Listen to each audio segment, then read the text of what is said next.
Good evening, ladies and gentlemen. My name is Alan Smason, and welcome once again to NOLA Theater Talk. We're going to have a wonderful guest tonight who's going to be appearing actually tonight, Friday night, Saturday, as well as Sunday afternoon at the World War II Museum at BB Stage Door Canteen. And that's Caesar. And so we now say, Hail Caesar!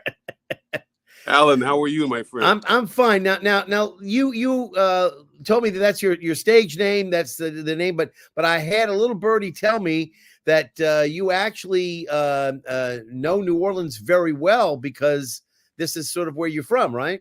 This is my family. My father's from Tallulah. My mother's from Tallulah. My father's from Donaldsonville. Both graduates of Southern University, 1955, 1957. I graduated from Southern in 1988. I went to SUNO, New Orleans, summer '84. Worked at the Royal Orleans Hotel.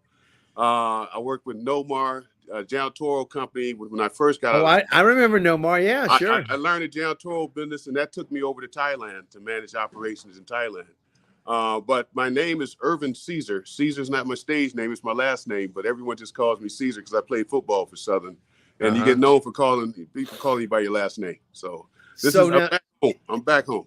So how did you do during the years when they had the Southern Classic? How did Southern do against Grambling? All right, that's a touchy subject. we lost. we lost that year in '84. I tore my knee up. I only played 1 year, and it's a blessing I only played 1 year because that's why I'm sitting here singing and doing music. Well, I was a business major, but I spent a lot of time owning my craft. I went to school with Wessel Anderson, Michael Ward, amazing violinist. Matter of fact, Michael Ward actually he's gonna join me because we're good friends. He's gonna join me as a special guest and incredible violinist. Have some great musicians. Have David Polfus. He's playing bass. You know, he's won Grammy Awards. Played with Tony Bennett, a lot of major other artists. We got Corey Walters on drums. Amazing. And actually, I'll probably take both of them on the road the next time I have a show because when you talk about jazz, New Orleans is the city for jazz. Yes, it is. Yes. Yeah. So in a sense, welcome back. Obviously, painful memories or not of football games in the past. And as I explained to you, we started this show April 1st, 2020, right as the pandemic was just setting in. It was my question to everybody is, well, what do? We don't have theater. And all the other times we've had national crises, whether it's a war or whether it's been some sort of a terror action, whatever, we found theater as a way for us to gather inside a darkened room and try to have a shared experience. But we couldn't do that during the pandemic. So as a result, I started this show as part of an outreach, as part of the Facebook NOLA Theater Folk Facebook group. And I always said, we need to have something to drink when we come into a setting like this because we need it during these tough times. And I'm going to tell you, I have brought a drink into the room for everybody. And I've insisted that everybody bring a drink in, no matter who they were. I even mentioned to you today to bring something in to drink. It didn't have to be alcoholic, as I said, but just something that's real. And I'm doing something for the first time ever that I've never done for anybody else, Caesar, and it's just for you. And I've actually brought for the first time water into the room. I've never brought anything that wasn't non-alcoholic. Well, I'm going to tell you, Alan. Yeah, I have a picture on Facebook of me hanging from the Bourbon Street sign with a bottle of Smirnoff from Mardi Gras. And I used to go to Mardi Gras every year, and we had a balcony a couple of years at the Bourbon Orleans Hotel, and I used to always, every year I would take a picture hanging from the Bourbon Street sign with some bottle, but right. But the reason I did it, not only in deference to the fact that we did this kind of quick to get people to come in for Saturday, especially because I understand you have quite a number of seats that still are able to be sold for Saturday night show. We want to try to enforce the fact that in people's minds, if you don't have anything to do on Saturday night's the night to come because the Mother's Day show, I think, is already pretty much all sold out. So the Yeah, matinee may yeah. not be available to Tonight is you. pretty much sold out as So well. Saturday night will be your last opportunity, but we'll talk about that a little bit later. But the other thing is in New Orleans we have these little fruit flies that come in from time to time, Yes. and they just buzz everything. Well, I knew if I opened up any alcoholic drink, they would be buzzing me. So I said tonight I'm going to just have some water. Try to avoid it. So tell me, Caesar, first off, if I'm not mistaken, and again, I put a couple of commas in. I hope you don't mind, but that's the way it should be. Swing, Caesar Swing, the music of Nat King Cole. Now, you're doing Nat King Cole, one of our favorite performers, at least should be one of our favorite performers. Yes, the father of Natalie Cole, both of blessed in memory, unfortunately now. But again, he was a tremendous influence. He was one of the I'd say great jazz performers, and I remember, I believe it was 1946, 47 when he did Straighten Up and Fly Right. That was That's correct, and we're doing that tonight actually because it's appropriate. You know, at the World War II Museum, that's the song that motivated the troops. Yes, airmen as well. They would hear that, they would play that song before they went out to war. Yeah. So again, he was an innovator. A lot of people didn't realize that he actually composed as much music as he did. Absolutely. They knew he was a great pianist and that he was wonderful on the keys, but he actually composed quite a number of things. And again, all the way from Straighten Up and Fly Right, I guess I'm trying to think, was his last big hit LOVE or those Lazy Hazy Crazy Days of Summer? I believe it was LOVE, which is another song that we're doing tonight. Yes.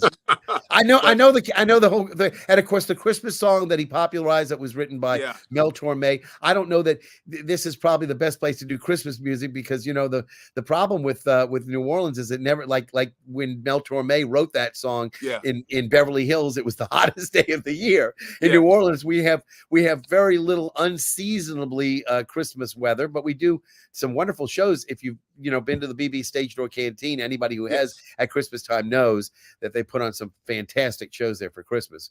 So you've got a good repertoire and a great artist to represent. What brought you to tell me a little bit about how you came to want to do a show about Nat King Cole, who not that many people probably growing up today know? Okay. Well, I'll tell you a story. My father, when he attended Southern University, he said 1954. He said he saw Nat King Cole in Baton Rouge. He paid $3 to see him sing. And he said when Nat touched the stage, he said he had a powder blue suit on, had to be the cleanest cat on the planet. And he said, I wanted to be just like him. He said, and then when he opened his mouth to sing, you could hear a pin drop, which was, he would tell me these stories when I was a child. So my father had Nat's entire collection. He was from Lemonville, Louisiana. He says he's from Donaldsonville. That's the closest town that everyone knows. But we have Caesar's Lane is the street that he grew up on. But he was a huge fan. He had all his albums. When I went to Southern University, I took all his albums. He didn't know it because him and his brother from New Orleans, Edward Caesar, who was the food and beverage director at the Royal Orleans, they would argue about who stole whose album because my father took his B.B. King album. They would argue about that for years. So I said, he's not going to know that I took his Nat King Cole. So they argued about this for at least 20 years. And I'm the one that had the albums. So my father passed in 2000. I was like, Dad, look, I took the albums. I'm sorry. I was apologizing for everything I did as a child. And he said, son, I would have given you those albums. I said, no, you wouldn't have. He said, you're right. but my father and I on Saturdays, my mother would go shopping with my sisters, and we would go in the basement. I grew up in Chicago. And as you know, Nat King Cole grew up in Chicago, took Route 66, moved to L.A. I ended up moving to L.A. I was there 16 years. I recorded my album at Capitol Records using Nat Steinway piano and the original microphone he used in the 50s. I did that. I was one of the first artists to do that after Natalie Cole. And Al Smith actually engineered my album. Al Smith engineered all of Frank Sinatra, Tony Bennett's albums. He did the unforgettable Natalie Cole album. Natalie was actually a friend of mine when I was in Los Angeles, and she would come to my shows. But I've always, those lyrics were timeless. Every one of those songs told a story. And the reason that was, a lot of those songs were written for movie soundtracks. They told stories of love, life, and that's why they're standards, because today, if you're in a relationship, if you have heartbreak, heartache, those songs were there, you know, and they still are. So that's, my name is Irving Caesar. Irving Caesar wrote T for Two, which Nat recorded. That's true. That's Yeah. true. So I just wish I had the G on my name so I can get some royalties. But but no, I think it was my destiny to carry the legacy on, because I realized, I remember when being at Southern University, my father and mother went to go see Joe Williams perform. Sure. Because we used to listen to, on Saturdays, we listened to Billy Eckstine, Joe Williams, Brooke Benton, Arthur Prysock, all the great baritone male African-American vocalists. So they went to go see Joe Williams when I was at Southern, and I was like, I didn't know he was still alive, but I said, oh, wow. And they were just intrigued and amazed. It's like the greatest performance I've ever seen. And I was like, this legacy has to carry on, because all these great artists are passing on, and there's no one to carry that torch, because the audience will always love this music. New generations will love this music. They just have to be exposed to it. I was exposed to it at a young age, and that's what got me hooked. And you know, I've been doing it ever since. I've been doing this since 1997. A tribute to Nat King Cole. Wow. And like I said, I recorded at Capitol as an independent artist. I didn't have a record label. And at the time, Nat King Cole, he had been dead 40 years. They had an article on the front page of Billboard magazine, but Nat had 2 songs in the top 10 on Billboard. You know, I have those clippings. And I went to the record labels. I said, look, this music will sell forever. You know, they didn't want to give me a record deal. I said, well, I'm going to continue to do what I do. The world's going to hear it. So mentioning that, if you want a sample of what you're going to hear tonight, go to hirecaesar.com. It's real simple. Hirecaesar.com. Hire Caesar. And you can hear my live stuff. I have videos, my music that I recorded at Capitol. Inside my album cover, there's a picture of me and Natalie Cole when she was at one of my shows. Oh, that's marvelous. And but I mean, this is something that it brings me so much joy. Now, Swing Caesar Swing. The title of this show, this is a romantic evening. This is a date night evening. My Swing Caesar Swing show is, I perform with big bands and symphony orchestras, performed arts theaters. I performed at the Kennedy Center with a symphony orchestra, and also the Monroe Shreveport Symphony Orchestra. I've toured Louisiana, but Northern Louisiana. I haven't done, you know, the New Orleans tours, and done a lot in New Orleans, but that's going to change, because this is home, you know. So I'm glad to be back. Well, we're awful glad to have you back too. But again, you know, the fact that you haven't been here before boggles my mind, that we haven't seen more of you. Is it that you've been so successful elsewhere, or just that you finally got your PR team in gear? Well, you need to talk to my agents about that, you know. So, no, I have some great agents. I'm with Amaze Entertainment, and Bob Zucker, my agent, he's actually on the West Coast. He's in Arizona, but I've been getting a lot of bookings because I lived in LA for 16 years. I've been doing a lot over there and the East Coast, but I was like, well, look, we got this right here. This is where, I mean, I started professionally in Houston, Texas, because I lived in Houston for 7 years. But at Southern, that's when I used to sing. My first tour was all the talent from Southern. We took a tour bus and went to Grambling and put on a big show. So that was my first tour. And I'll never forget that. I had the time of my life, you know. And but yeah, some of these musicians from Southern, we have some of the best musicians that's currently touring around the world. Tonight I have Mark Copeland. He's a professor of piano at Berkeley, because I'm in Providence now. That's where I live. And but yeah, it's going to be a fun show. And it's, like I said, romantic evening, you know. Right. So again, Nat King Cole, for those of us who maybe or more recently, arrived, as it were, and didn't live during the war years, or perhaps in the 50s, et cetera, maybe got to know, unforgettable, the duet that Natalie and he did essentially many years after his passing, and that Natalie was able to go back and sing.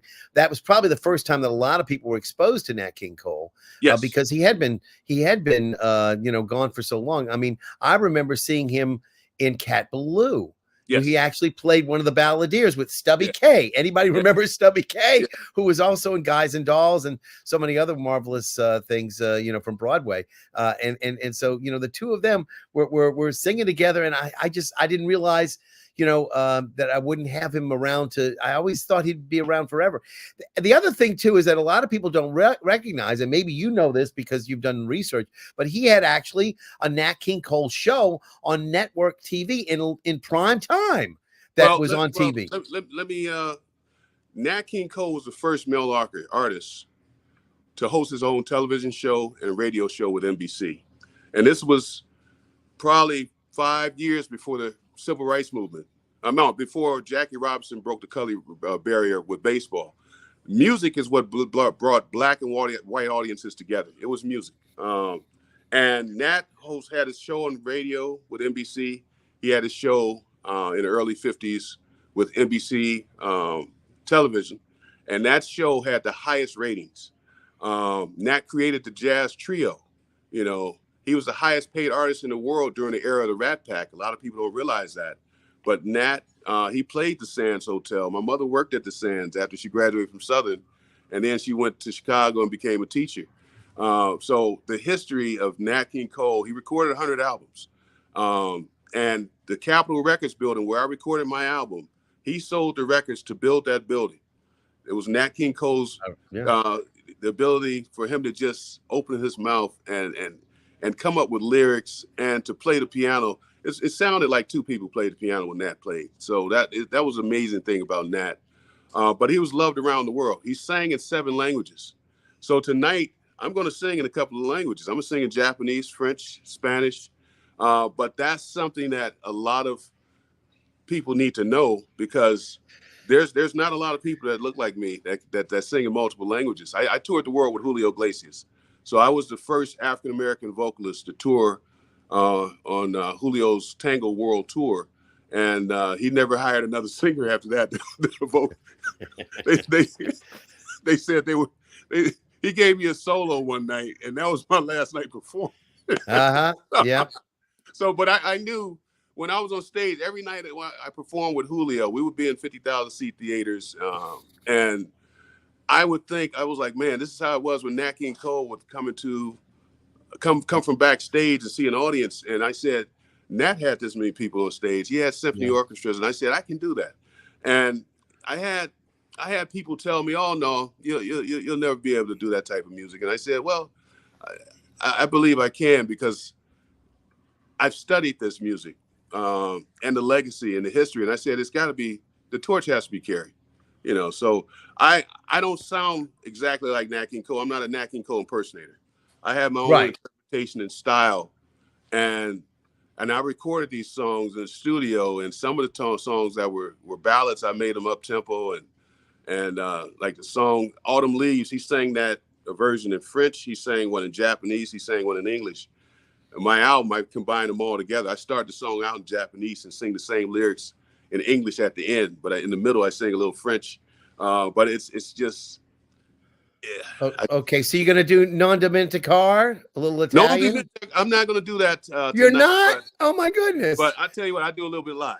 All right. Okay. All right. Say Pato, say Charlontano, la la del destino, non dio copano, ini sentiro, sempre a te vicino, non dimenticar, means don't forget you are my darling.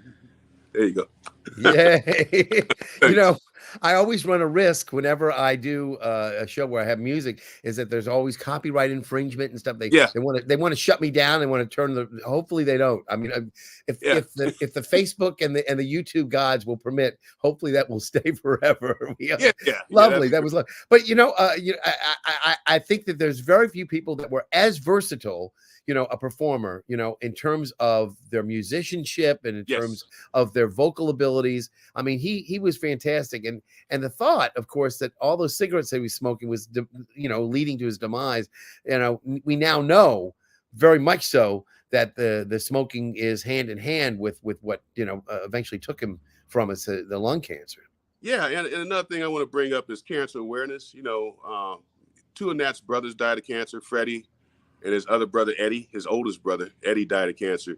Now, cancer runs in my family. So almost all of us in America, at some point in our life, we're going to either know someone that dies of cancer or gets affected by it, or it's going to be you. In 2021, I got diagnosed with cancer. I'm not a smoker, but I had cancer right in the middle of my sinus cavity. So I had 36 radiation treatments to my head and neck. They said, Caesar, this is serious. It's very aggressive. What I can tell you is that you could lose your voice and your hearing from the treatments. And I said, well, Doc, I understand. I got a show on February 24th with the Pan American Symphony Orchestra. You're going to have me ready. So the doctor, he said, sure, I'll have you ready. So I focus on the music the whole time. I'm working with my arranger to try to get charts done. Sam Jackson in Houston. I'm working with Sam. Hey, man, I need these charts. I want this song to sound like this. I'm coming out on this number. So I'm doing all that. And when I took the the chemo treatments, I'm allergic to chemo. So the first time I took chemo, I almost died. My throat closed up. 7 nurses rushed in. They had to, give me the EKG. So I had to get hospitalized for 4 or 5 days every time I did a chemo treatment. So it was really serious. But when I got back from the Kennedy Center, I showed my doctor the videotape, the performance, and he said, Caesar, I'm not going to lie. I never thought you'd be able to sing like this again. So it's a blessing from God that I'm, but the American Cancer Society was so important because I was at Mass General in Boston, and I had 4 doctors. They were all professors at Harvard. So I had some of the best doctors in the world. And they actually, the American Cancer Society has the Hope Lodge with AstraZeneca, the pharmaceutical company. And if you live 50 miles away, they had 40 patients that they take from around the world every year or every, few months. I was one of those patients. So the only thing my wife and I paid for was food. She was with me the entire time because she worked remotely. She's an attorney. So she worked remotely. We had a library. We had a Steinway piano. We had a fitness center. We had a theater. We had 7 kitchens. And the thing was, when I looked at the piano, now they didn't know I sang. They didn't know I did a tribute to Nat. But when we went in there, on the piano was Nat King Cole's music. Wow. So that was the second time that my wife and I broke down crying because that was just like, it was meant to be. But that got me through it. So I always bring up the cancer because I'm a cancer survivor, and I wear that with a badge of honor that I was able to survive it. My mother and father survived cancer, but it's something that if you're touched by it, stay strong and go through it. And just be focused on recovery and listen to your doctors. Yep. Yeah, I lost several members of my family to cancer, so I know exactly what you're talking about. And within a matter of just 3 weeks, so my wife and my father passed. So again, we have some battle scars to talk about. But again, for those of you just joining us, that's you in your glory at the microphone. Oh yeah, and again, had a little hair. A little hair, yeah. Okay. Again, Caesar is going to be performing tonight, Friday night, as well as Saturday night, and then Sunday afternoon, as I understand it, the Mother's Day matinee show that starts around 11:45 has been sold out. That you won't be able to get tickets for that. So the only real time you can go see the show, and you should go see the show, is tomorrow night, Saturday night. I've got the scrolling bar there that tells you tickets are still available, and that's where you can go get them at the National World War II Museum at BB Stage Door Canteen. And if you want, we also have a direct line, if you will, so you can get that here. This is the National World War II. It's at nationalww2museum.org/events-program/BBS-stage door-canteen. It's all, right there. take it down as it's going to go. It's going to scroll for the remainder of the program so that you have an opportunity to get some tickets, because that's the direct line to go. So let me go into a little bit of again before we have to leave, because we only have a certain amount of time to do the show. But I wanted to go into you mentioned people like Joe Williams. Yes. Some of these old, and I remember a lot of people may not have known who Joe Williams was. It turned out he was on the Cosby Show, right? He was absolutely. He was I think Dr. Huxtable's father, right? If I'm not mistaken. No, he wasn't his father. It was his father-in-law, maybe. Maybe he's a friend. Yeah, he was a friend of the family's. Okay, but yeah, he wasn't the father. But yeah, Joe was on there. Anyway, but the thing is that he shows up and nobody probably would know. They think he's just another guy, another actor, on a TV show. And the history, of course, of Nat King Cole was that he was America's entertainer. I know that there were some aspects of the TV show that he was short-lived for some problems with the sponsors, et cetera, that he had that probably don't need to be echoed again. But the fact of the matter is he did a lot of this before a lot of the Black Americans were accepted on nationwide TV on the national prime time, and so he did break color barriers and was an important figure. I wonder again in terms of his legacy. So few people, I think, you're being exposed to it now, and you're doing a wonderful job in terms of acquainting with him. What is it that young people connect to now with him? Is there any one particular song or a style? I actually go and perform for schools. I actually went to a third grade class. Third grade class, and I did a book reading. And they knew that I was a singer. They asked me to sing. And I said, I'm going to sing in Japanese. And does anyone know Japanese? And everyone said, I don't know, but I want to learn, right? They raised their hand. And then after that song, they loved it. And they said, do you know anything in Spanish? So I sang in Spanish. I sang Quizás, which I recorded. I'm going to do Quizás tonight, actually. It's one of my favorite songs. So I'm going to do Quizás. And all the kids started singing along with me. These are third graders. If the kids are exposed to it, they embrace it because it's music. Music heals the soul. It has healing powers. Music helps you express joy, heartache, pain, love. It's all music, And that, like I said, that's you said it very well. Music brought us together, all nationalities.